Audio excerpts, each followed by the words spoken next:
Bonjour ou bonsoir, selon l'heure à laquelle vous nous regardez. Je suis votre chroniqueuse audio et animatrice de podcast à l'ODJ Média. Et aujourd'hui, je vais vous lire fidèlement une chronique signée par Azedine Benani. Elle s'intitule L'école face à l'IA générative, pédagogie ou souveraineté cognitive, qu'on encroûtera ensemble dans ce podcast. Allons. L'auteur commence ainsi: l'irruption de l'intelligence artificielle générative, IAG, dans l'école, est un séisme silencieux. Rédiger un devoir, corriger un exercice, préparer une présentation. En quelques secondes, l'élève peut désormais accéder à des résultats qu'il fallait auparavant construire avec effort. Ce bouleversement interroge: apprendre, est-ce encore nécessaire quand la machine peut répondre à tout?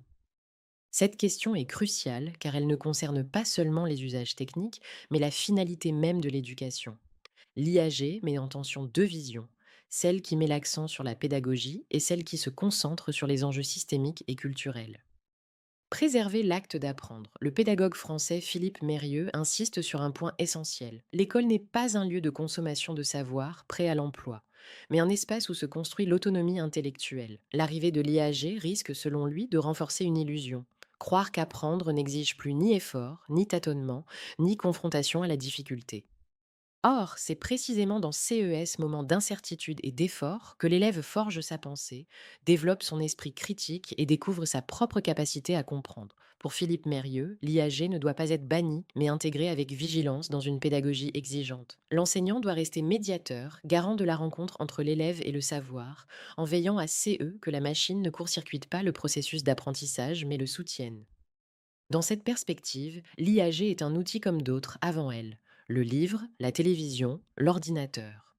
CE qui compte, c'est la manière dont on l'inscrit dans une démarche éducative cohérente et la capacité des enseignants à en faire un levier d'émancipation plutôt qu'une facilité trompeuse. Penser la souveraineté cognitive. De mon côté, je propose une lecture différente, qui élargit le regard. L'école n'est pas seulement un lieu de rencontre entre un élève, un enseignant et un savoir. Elle est aussi une institution traversée par des enjeux culturels, économiques et politiques. L'introduction massive de l'IAG dans les systèmes éducatifs pose une question de fond. Qui contrôle les représentations que les élèves intègrent en apprenant avec CES outils? Les modèles d'IAG actuellement disponibles sont conçus ailleurs, dans des environnements culturels et économiques dominés par les grandes plateformes mondiales. Ils véhiculent des visions du monde, des biais linguistiques, des priorités éducatives qui ne correspondent pas toujours aux nôtres. En les adoptant sans recul, nous courons le risque d'une dépendance cognitive, où nos élèves penseraient avec des catégories forgées en dehors de nos contextes nationaux, culturels et linguistiques. C'est pourquoi j'affirme que la question de l'IAG à l'école est aussi une question de souveraineté cognitive. Nous devons développer des usages éducatifs de l'IA adaptés à nos langues, à nos cultures et à nos programmes. Le Maroc, comme les autres pays du Sud, ne peut pas se contenter d'importer des solutions toutes faites. Il doit concevoir SES propres outils, former SES enseignants à des usages critiques et bâtir une gouvernance éducative capable de préserver l'autonomie de pensée des générations futures. Deux voix, une même alerte, CES, deux approches ne s'opposent pas, elles se complètent. Philippe Mérieux rappelle que l'élève doit rester acteur de son apprentissage. C'est une exigence éthique de la relation pédagogique. De mon côté, j'insiste sur le fait qu'une nation doit rester maîtresse de son école à l'ère numérique. C'est une exigence politique et culturelle.